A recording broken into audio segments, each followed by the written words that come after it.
စုတင်နေပါချက်လဲဆိုတော့အရသာနေထားတဲ့ချက်သားရဲ့ချက်သွန်နီးခရမ်းချင်သီးနံနံပင် bell peppers တို့နဲ့ Peruvian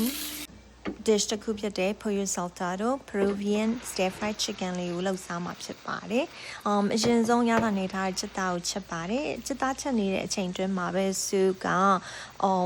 air fryer ထဲမှာအာလူချောင်းကြော်လေးတွေကြော်ထားလိုက်ပါတယ်။ချက်သားချက်သွားပြီးဆိုရင်ဆုံးထဲမှာ oyster sauce ကို tablespoon နဲ့စွန်းစာလောက်ကိုမှန်းပြီးထည့်ပါတယ်။ပြီးလို့ရှင်တော့ soy sauce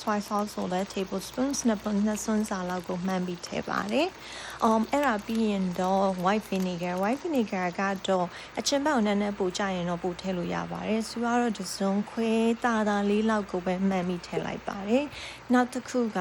chicken broth လေးထည့်လို့လည်းရပါတယ်။ chicken broth ထည့်လို့ရှင်တော့နည်းနည်းပို့ပြီးတော့ sausage ဖြစ်တယ်။အရသာပို့ရှိပါတယ်။ဒါပေမဲ့စုဒီနေ့အိမ်မှာလည်းမရှိတဲ့အတွက်မထည့်ထားပါဘူး။အရသာနဲ့ချက်သားတွေနှံ့ဆက်ပြီးချက်သွားပြီးဆိုလို့ရှိရင်ခုနလှီထားတဲ့ချက်သွန်နီနဲ့ခင်းချင်သီးကိုအရင်ဆုံးထည့်ပြီးခဏချက်ပါတယ်။ချက်သွန်နီခင်းချင်သီးချက်ပြီးဆိုရင်တော့သူတို့ bell peppers တွေအကုန်လုံးကိုထည့်လိုက်ပါတယ်။ bell peppers နဲ့ stir fried chicken နဲ့ကိုနှံသွားအောင်တည်တည်ချာချာလေးမှုီပေးပါတယ်ပြီးရင်တော့အဲ့ဒီ veggies တွေအားလုံးချက်သွားအောင်အိုးဖုံးလေးကိုဖုံးပြီးတော့ခဏချက်ထားလိုက်ပါတယ်ရှင်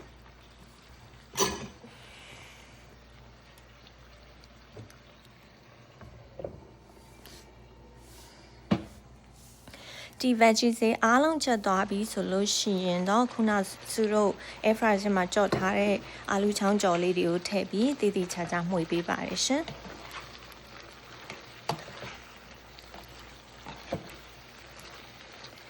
အားလုံးနှံ့ဆက်ပြီးတော့ချက်သွားပြီဆိုလို့ရှိရင်တော့နောက်ဆုံး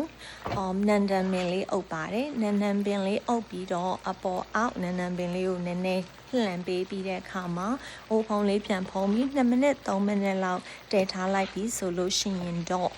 တကယ်ကိုအရန်ကိုပဲအရသာရှိတဲ့ Peruvian Asian fusion dish တစ်ခုဖြစ်တဲ့ pollo saltado ကိုအလွယ်တကူအိမ်မှာချက်စားလို့ရပါပြီရှင်။